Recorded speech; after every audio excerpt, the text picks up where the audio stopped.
Hey guys, my name is Nathan and welcome to another Q&A where we'll be answering your questions about the Bible, the church, pretty much anything that you want to know. And today's question is, how do I respond to people who say, well, somebody just made up Jesus hundreds of years later? And questions like these tend to come up every Easter when TV channels start trying to make some money off of television programs about Jesus. And they all have to get their own angle, and this is one of the most popular ones. And when touching on a controversial topic like this, I always like to start by trying to find some good common ground. So here are things that both you and anybody that you're talking to can agree upon. Number one, we have a Bible. Totally true thing. Number two, someone wrote the Bible. And number three, the focus of the Bible is a man named Jesus. The problems come when we get past that, because we can't really use the Bible to prove the Bible to someone who doesn't believe in the Bible, which means we need to take another approach. And today we'll be using a rational approach to answer our question. And actually, I wasn't fully truthful with you. There's one final thing that most people will still agree upon. And it is that historical facts cannot be opinions. And a historical fact is defined as either the historical event itself or a piece of accurate information about that event. Now, I'm not just talking about the Bible here. I'm talking more in general, because no matter what document it is, a historical fact cannot be an opinion. But also it means that being a historical fact, we can test it.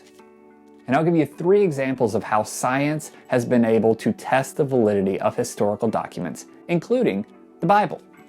One example is linguistics. And linguistics are the study of a language and its structure.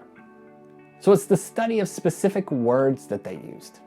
So much like people don't really use bodacious or cowabunga or like all the rest of the other Ninja Turtle words. They don't use those now. They used them 20 years ago. Back in the biblical days, the same thing was true. So you can pinpoint words to a very specific time based on the words that they're using.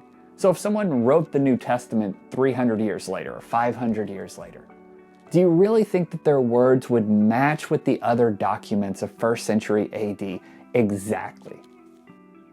Let's do another one. Sociology. That's the study of social structure and behavior within human society. So just like governments today, the Roman government kept documents on who went where and how things were set up, how people behaved. And the Bible continues to match up with who did what and where they did it and when they did it and how people were acting.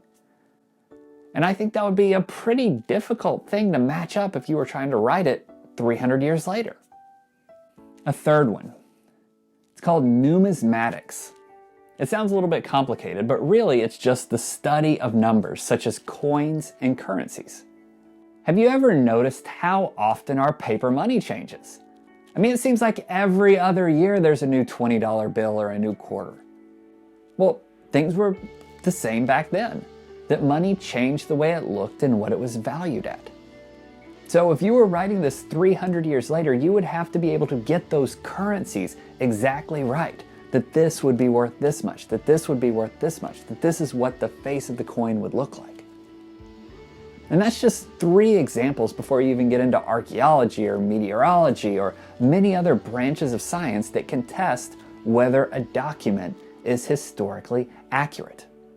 So, given all of this scientific information, do you really think that someone 300 to 500 years later would be able to fake all of the science fields to the point that it would still fool modern scientists?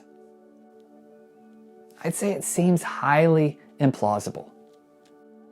So while you can't use the Bible to prove the Bible, science has given us a huge amount of support in proving that the Bible was written during the years immediately following Jesus' life.